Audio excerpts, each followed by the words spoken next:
and a warm welcome to this August gathering. It's my proud privilege to be the keynote speaker for the day, though I'm a generalist. I can only say that my first observation here that it's an agglomeration of all stakeholders. It's fantastic to see that. Government officials, and then people from the industry, academia, everyone. But then let's pause a bit and see. Because we always talk of one thing, that is sustainability. So whether this knowledge partnership, this gathering can be a sustainable feature throughout the year, throughout the decades, so that our main objective of we have already put India on the global map of egg production, but then soaring into heights. So with this thoughts, I'll give a small analogy. In the Indian kitchen, of course, today there is mixies and blenders, but in the old Indian kitchen, we had the masala grinders, and various spices used to be put there, which actually enhanced the taste of the food. I see a similar thing here in this Knowledge Day workshop. It's like all spices are getting together. It's really wonderful. Now to begin with, let me say that the global human population is projected to reach 9.7 billion by 2050, accompanied by a substantial increase in demand for livestock products. Even in this country, if you analyze, the demand for livestock products is really high. And going to the poultry statistics, of course, these are all figures that I may be just reading, but the livestock sector is presently recording an annual growth rate of more than 13.96%. And in its contribution to Indian agriculture and in the Indian economy, it's in a progressive state with a contribution of about 30.87 in the allied sector GVA and 6.17 of the total GVA. So basically the livestock sector in India grows at the rate of 6.13% as compared to crop sector or any other sector, which is much less. And among the livestock sector, poultry population. The poultry population has seen a growth of 16.8%. Poultry population consists of the backyard poultry as well as the commercial poultry. And the total egg production is 122.05 billion eggs. And we've already seen in the TV's place here that India ranks third in the world in egg production. Per capita availability of egg is 90 eggs per annum. Now these are figures which look good. It's my personal opinion, but it looks good on statistics. But then are all our people fed? Because egg is the cheapest source of protein. So we have to have a healthy population, and for that the egg and meat industry, that's chicken industry, have to really grow, because the demand is spruced up by the population growth. Now we are focusing here on genetics, hybriding, growth, income, everyone. But then there is one thing that I want to stress, and that is, when we say, again, an analogy, that look, I have earned this much and I have saved this much. Because unless there is a saving, or we say in income tax parlance, disposable income. So it is really difficult to, carry on life. Sorry.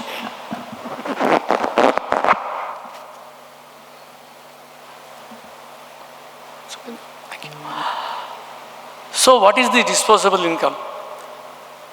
Disposable income keeps on increasing cumulatively, but often it is decreased due to expenses, and that is medical expenses. So I'll put a little addition to this August gathering, that poultry health is also important, because unless, it's said that health is wealth. So when we translate investment into wealth, obviously one has to see about health. So again, prevention is better than cure, as we all know. So vaccination against economically important poultry diseases, the government plays a supportive role here, and states are supported under the government schemes of the livestock and disease control program. There's a particular component called ASCAD, that's assistance to states for control of animal diseases. Then this year, the government has taken a policy decision to allow vaccination against LPAI, which was really sought after. Because what happens is, vaccination helps in many ways. In the sense, when we use antibiotics for treatment, because at the end of the day, mortality has to be controlled. And it depends on the investment, the return on investment depends on the production. So, point is, at the same time, if we can vaccinate and control the poultry diseases per se, for example, LPAI, which even the industry has been asking for. So that, I think, will be a major step. And however, there is one catch here, that of course we are fortunate that LPI is not included in the list of diseases of the mentioned by OIE, that is now known as WOA, that is World Organization for Animal Health. So basically it won't affect us.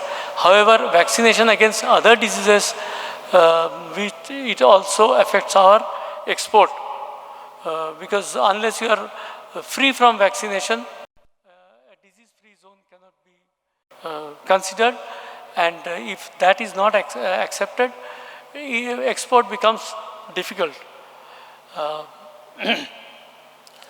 The department, as I have mentioned, has also prepared an action plan for prevention and control, and of course containment of avian influenza, which was there earlier and revised in 2021. Setting up control rooms to really gauge the mortality, and then streamlining regulatory approval. This is one big step that we are pursuing now, because it's often perceived that government is all about regulation. No.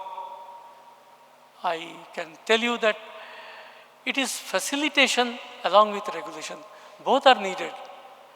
Regulation per se cannot stand alone. Similarly, only if facilitation is there without regulation, even that will falter after some time. The next step that the government has taken from the last year, and which will also help the poultry industry to a great extent, is the mobile veterinary services. That the states are beginning to flag off, and basically believing on the theme that if you can't reach the hospital, the doctor will reach you. And then, of course, a comprehensive program is being charted out along with the World Bank assistance, though it's starting with 5 pilot states in the country, the main motto here is to increase the level of diagnostics and capacity building so that we have trained personnel. Because you see, it's often said, and which is, again, I believe in, which I think every one of you will believe in, is the time taken between prevention, treatment and diagnosis and treatment should be minimal. Otherwise, if the time taken is more, treatment will hardly take place and it will result in mortality or morbidity. So then, in addition to this, recently, harnessing technology, it said that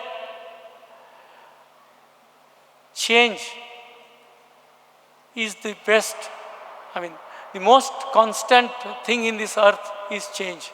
So one has to adapt and then adopt to change, be it technology, as Dr. Shukla was speaking about digital platform, how we can harness the digital platform. Because at the end of the day, we have to understand that it is not that technology is a standalone thing. Technology has to be harnessed so that the gains given to humanity through technology can be seen. Then comes the phase of COVID, last 2 years. And today it seems it's the poultry industry, they have kept, the resilience has really been shown both in dairy and poultry sectors, that other sectors really wilted in COVID. But the resilience shown here, I really appreciate and convey my thanks to this sector for showing that, yes, this sector has played a key role in Atmanirbhar Bharat. Coming to the new approach, the new focus of the government towards entrepreneurship, various entrepreneurship schemes in livestock sector has been recently introduced, like the HIDF fund for Animal Husbandry Infrastructure Development Fund, both for ruminants, small ruminants, poultry, as well as the cattle. Then one more thing which is going to come, we have been reading in the newspapers about human digitization, but we are yet to see. Let me tell you that already the National Digital Livestock Mission is underway and it has started. So it is the livestock sector that will lead digitization. That's again harnessing technology. Digital technologies help increase productivity and reduce use of antibiotic growth promoters substantially. Because we all know that antimicrobial the use and abuse of antibiotics they really hurt the human life on the One Health sector.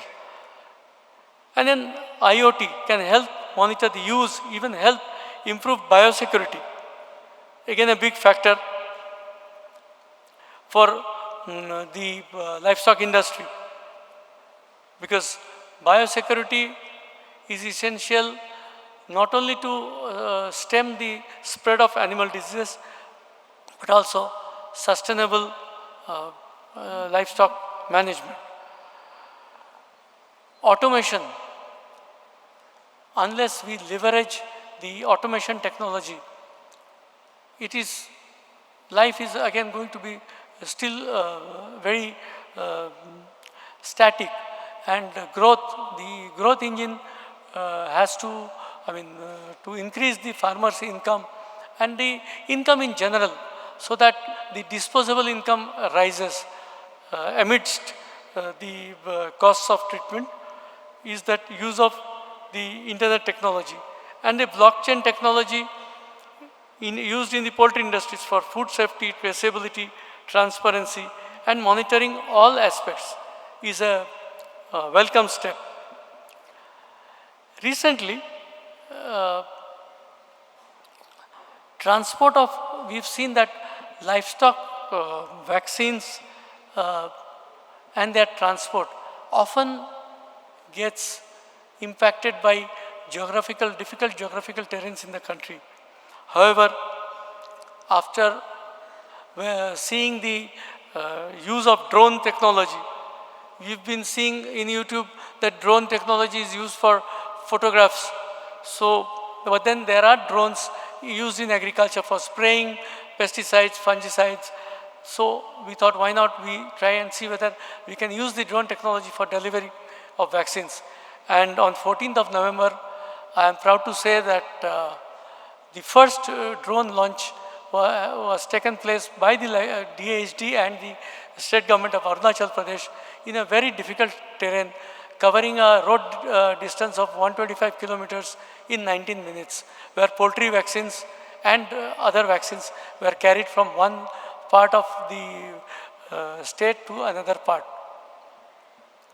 So then, of course, we will see the scale of use of this technology, and then we can go forward.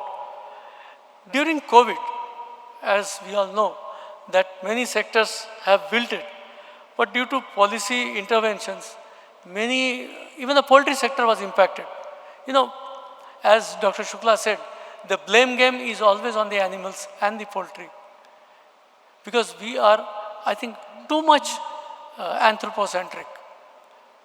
We often forget that there are animals also to be taken care of, in much written, enshrined in the Constitution. There were rumors about involvement of poultry in COVID spread, but then the government stepped and forward and gave enough media coverage, because what happens is information is power, and so information got by any source, people think that yes, it's okay to adopt this or adopt that, but then there lies the power of analysis, because unless you analyze and think that whether it is really actually a thing which will affect or otherwise. Veterinary diagnostic laboratories were converted into human diagnostic laboratories during COVID states. So to sum up, I think to sustain this tremendous growth rate, advanced technology must be adopted, and adopted rapidly, because without that we'll be left far behind. The bigger test is how to use this technology to help small holding poultry enterprises and large number of households keeping backyard this poultry, which contribute to the livelihood and nutritional security. This sector has to rely upon cutting-edge technology to meet the resources, so as to provide safe and wholesome poultry products, not only for households, but also in the mainstream supply chain. And in this aspect, let me tell you that, in fact, if Mr. Srinivas Farms, Mr. Chitturi is around, yes, he is around, I can see him. He will remember that in 2019, in OIE, they wanted to change some terrestrial codes for the poultry industries, giving into the so-called animal welfare of the European nations. And but then India objected to it. And that was, I think, one of the greatest moments. In fact, I was present there too. And when we took upon the stand that since it was about the cage, and all the European countries were against our industry. But then, thanks to US and China, who supported us, and we could stop that particular resolution coming into force. However, again in 2021, it resurrected. But then the department and of course the industry, we all again were together and we registered it. And now I just heard that even the courts have allowed. Of course, the principle of animal welfare is welcome. At the same time, there should not be any, overcasting the shadows of one to another, because both development as well as welfare should take place side by side. They should not contradict each other, otherwise sustainability will be in question. So with this, I wish you all the best and thank you very much.